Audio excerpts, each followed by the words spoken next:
എല്ലാ വിദ്യാർത്ഥികൾക്കും പുതിയൊരു വീഡിയോയിലേക്ക് സ്വാഗതം.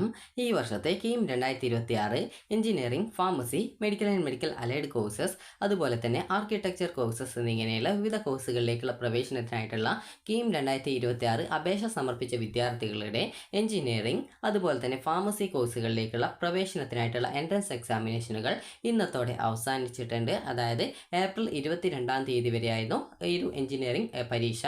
അതുപോലെ തന്നെ ഏപ്രിൽ 20-ാം തീയതി വരെയായിരുന്നു ഫാർമസിയുടെ പരീക്ഷ നടന്നിട്ടുണ്ടായിരുന്നത്.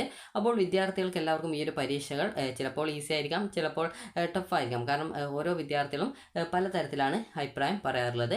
കാരണം ചിലപ്പോൾ നിങ്ങൾ പ്രതീക്ഷിച്ച ക്വസ്റ്റ്യൻസ് തന്നെ വരണമെന്നില്ല. അപ്പോൾ അതുകൊണ്ട് തന്നെ ചില വിദ്യാർത്ഥികൾക്ക് ഈസി ആയിരിക്കാം, ചില വിദ്യാർത്ഥികൾക്ക് ടഫ് ആയിരിക്കാം. അപ്പോൾ ഇനി ഈ ഒരു കീം 2026 അപേക്ഷ സമർപ്പിച്ച വിദ്യാർത്ഥികൾ ഇനി എന്തൊക്കെ കാര്യങ്ങളാണ് ശ്രദ്ധിക്കേണ്ടത് എന്നുള്ളത് ഈ ഒരു വീഡിയോ വഴി മനസ്സിലാക്കാം. അപ്പോൾ പല വിദ്യാർത്ഥികളും ചോദിക്കുന്ന ഒരു കാര്യമാണ്, ഈ ഒരു കീം 2026 അപേക്ഷയിൽ മെഡിക്കൽ ആൻഡ് മെഡിക്കൽ അലൈഡ് കോഴ്സസിലേക്ക് അപ്ലൈ ചെയ്തിട്ടുള്ള വിദ്യാർത്ഥികൾ ഇനി എന്താണ് ചെയ്യേണ്ടത്, അതുപോലെ തന്നെ ആർക്കിടെക്ചർ കോഴ്സിലേക്ക് അപ്ലൈ ചെയ്ത വിദ്യാർത്ഥികൾ എന്താണ് ചെയ്യുന്നത് എന്നുള്ളത് പല വിദ്യാർത്ഥികളും ചോദിക്കുന്ന പ്രധാനപ്പെട്ട സംശയമാണ്. അപ്പോൾ ആ ഒരു സംശയത്തിനുള്ള ഉത്തരവും ഈ ഒരു വീഡിയോ വഴി മനസ്സിലാക്കാൻ സാധിക്കുന്നതാണ്.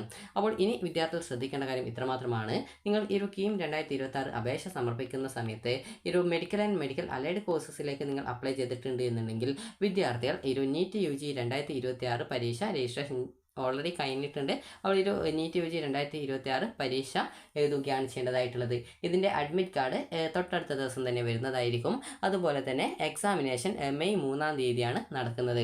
അപ്പോൾ ഓൾറെഡി സിറ്റി ഇൻറ്റിമേഷൻ സ്ലിപ്പും കാര്യങ്ങളൊക്കെ വന്നിട്ടുണ്ട്. അഡ്മിറ്റ് കാർഡ് തൊട്ടടുത്ത ദിവസം തന്നെ വരുന്നതായിരിക്കും. അപ്പോൾ ഈ ഒരു കേരളത്തിലെ ഒരു മെഡിക്കൽ ആൻഡ് മെഡിക്കൽ അലൈഡ് കോഴ്സസിലേക്ക് പ്രവേശനം നേടുന്നതിനായിട്ടുള്ള യോഗ്യത എന്ന് പറയുന്നത് കീമിൻ്റെ അപേക്ഷ സമർപ്പിക്കുന്ന സമയത്ത് തന്നെ കൃത്യമായിട്ട് വെബ്സൈറ്റിൽ സൂചിപ്പിച്ചിട്ടുണ്ടായിരുന്നു. നീറ്റ് UG 2026 പ്രവേശന പരീക്ഷയാണ് മെഡിക്കൽ ആൻഡ് മെഡിക്കൽ അലൈഡ് കോഴ്സസുകളിലേക്കുള്ള പ്രവേശനത്തിനായിട്ടുള്ള ഒരു യോഗ്യത എന്നുള്ള കാര്യം പറഞ്ഞിട്ടുണ്ടായിരുന്നു. അതുപോലെ തന്നെ ആർക്കിടെക്ചർ കോഴ്സിൻ്റെ കാര്യം പറയുകയാണെങ്കിൽ ആർക്കിടെക്ചർ കോഴ്സിലേക്ക് കീമിൽ അപേക്ഷ സമർപ്പിച്ച വിദ്യാർത്ഥികളുണ്ടാവും. അപ്പോൾ അങ്ങനെ അപേക്ഷ സമർപ്പിച്ച വിദ്യാർത്ഥികൾ nata.in എന്നുള്ള വെബ്സൈറ്റിലൂടെ നാറ്റ പരീക്ഷയ്ക്ക് രജിസ്ട്രേഷൻ ചെയ്ത് പരീക്ഷ എഴുതേണ്ടതാണ്.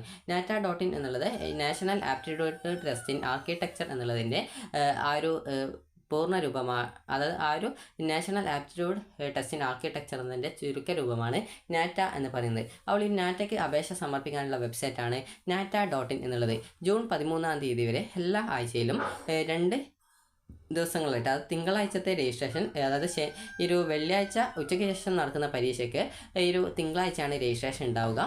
അഡ്മിറ്റ് കാർഡ് ഒരു ചൊവ്വാഴ്ച ആപ്ലിക്കേഷനിലെ തെറ്റുകൾ തിരുത്താനുള്ള സൗകര്യവും പിന്നീട് ബുധനാഴ്ചയോടെ അഡ്മിറ്റ് കാർഡ് കിട്ടുകയും ചെയ്യും. ഇനി ചൊവ്വാഴ്ചയാണ് നിങ്ങൾ രജിസ്ട്രേഷൻ ചെയ്യുന്നതെങ്കിൽ നിങ്ങൾക്ക് ശനിയാഴ്ചത്തെ രാവിലെയോ അല്ലെങ്കിൽ ഉച്ചക്കത്തെയോ ഏതെങ്കിലും ഒരു സെഷനിലേക്കാണ് രജിസ്ട്രേഷൻ ഉണ്ടാവുക.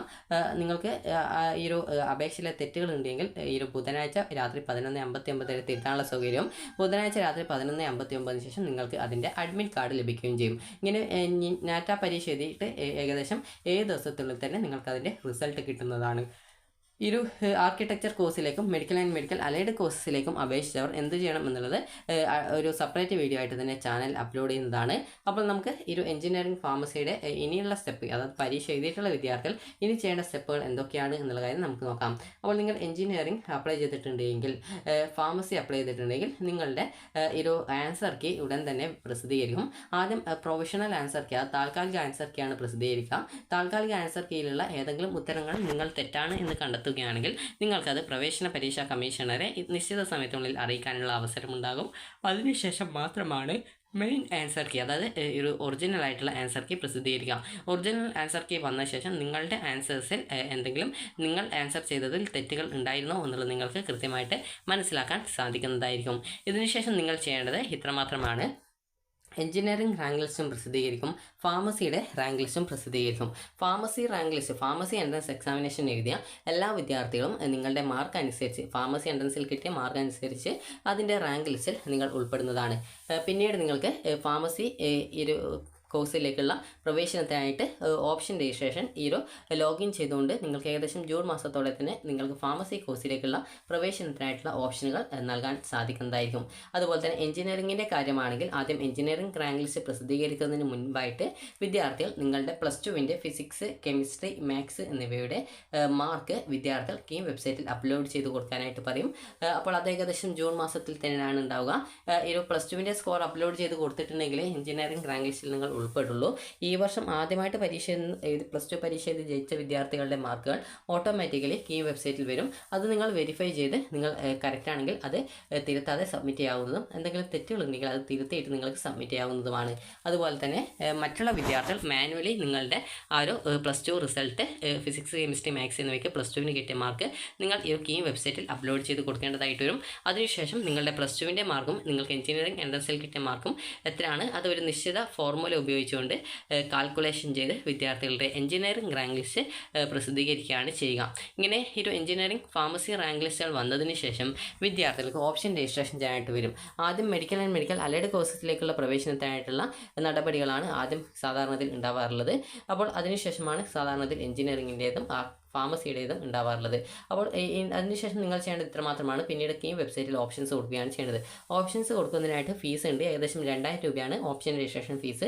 അത് പിന്നീട് കോഴ്സുകളിലേക്ക് അലോട്ട്മെൻറ്റ് കിട്ടുന്ന സമയത്ത് വിദ്യാർത്ഥികൾക്ക് പിന്നീട് അത് കോഴ്സ് ഫീസിൽ നിന്നും കുറക്കുന്നതായിരിക്കും. അപ്പോൾ ഈ ഒരു രീതിയിൽ ഓപ്ഷൻ രജിസ്ട്രേഷൻ ഫീസ് അടച്ചുകൊണ്ട് നിങ്ങൾക്ക് പിന്നീട് അലോട്ട്മെൻറ്റിൽ, അതായത് റാങ്ക് ലിസ്റ്റ് വന്നതിന് ശേഷം പിന്നീട് അലോട്ട്മെൻറ്റിൽ പങ്കെടുക്കുന്നതിനായിട്ട് നിങ്ങൾക്ക് താല്പര്യമുള്ള കോളേജുകളിൽ താല്പര്യമുള്ള കോഴ്സുകളിലേക്ക് നിങ്ങൾക്ക് ഓപ്ഷൻസ് കൊടുത്ത് നിങ്ങൾക്ക് അലോട്ട്മെൻറ്റിൽ പങ്കെടുത്ത് അഡ്മിഷൻ നേടാനായിട്ട് സാധിക്കുന്നതാണ്. അതുപോലെ പ്രത്യേകം ശ്രദ്ധിക്കേണ്ട കാര്യം എന്ന് പറയുന്നത് ചില അലോട്ട്മെൻറ്റ്, അതായത് മുഖ്യഘട്ട അലോട്ട്മെൻറ്റിന് ശേഷം പിന്നീട് അലോട്ട്മെൻറ്റ് കിട്ടുന്ന വിദ്യാർത്ഥികൾ അലോട്ട്മെൻറ്റ് കിട്ടുന്ന കോളേജുകളിൽ ജോയിൻ ചെയ്യേണ്ടതായിട്ട് വരും. അപ്പോൾ അതുകൊണ്ട് തന്നെ നിങ്ങൾ ഓരോ ഘട്ടത്തിലും ഓപ്ഷൻസ് ഒക്കെ കൊടുക്കുന്ന സമയത്ത് അലോട്ട്മെൻറ്റ് കിട്ടിയാൽ അഡ്മിഷൻ നേടും നിങ്ങൾ പഠിക്കുമെന്ന് തോന്നുന്ന കോളേജ് കോഴ്സുകൾ മാത്രമേ ഓപ്ഷൻസ് ആയിട്ട് കൊടുക്കാനായിട്ട് പാടുള്ളൂ. അതുപോലെ ഗവൺമെൻറ് കോളേജിൽ കിട്ടുകയാണെങ്കിൽ ഫീസ് വളരെ കുറവായിരിക്കും. എന്നാൽ സെൽഫ് ഫിനാൻസ് കോളേജിൽ ആണ് കിട്ടുന്നതെങ്കിൽ നിങ്ങൾക്ക് ഫീസ് സാധാരണ ഒരു വലിയ ഫീസായിരിക്കും ഉണ്ടാവുക. അപ്പോൾ വിദ്യാർത്ഥികൾക്ക് ഈ ഒരു വീഡിയോ ഉപകാരപ്രദമായിട്ടുണ്ടെന്ന് കരുതുന്നു. അപ്പോൾ എഞ്ചിനീയറിംഗിൻ്റെ ഈ ഒരു ഫാർമസിയുടെയും റാങ്ക് ലിസ്റ്റ് വരുന്നത് എങ്ങനെയാണെന്നുള്ളത് മനസ്സിലായിട്ടുണ്ടാകുമെന്ന് കരുതുന്നു. അപ്പോൾ വിദ്യാർത്ഥികൾക്ക് ഈ ഒരു വീഡിയോ ഉപകാരപ്രദമായിട്ടുണ്ടെങ്കിൽ ലൈക്ക് ചെയ്യുക, ഷെയർ ചെയ്യുക. അതുപോലെ തന്നെ വീഡിയോ സംബന്ധിച്ച് എന്തെങ്കിലും ഡൗട്ട്സ് ഉണ്ടെങ്കിൽ വീഡിയോയ്ക്ക് താഴെ കമൻറ്റായിട്ട് രേഖപ്പെടുത്തുക. Thank you for watching.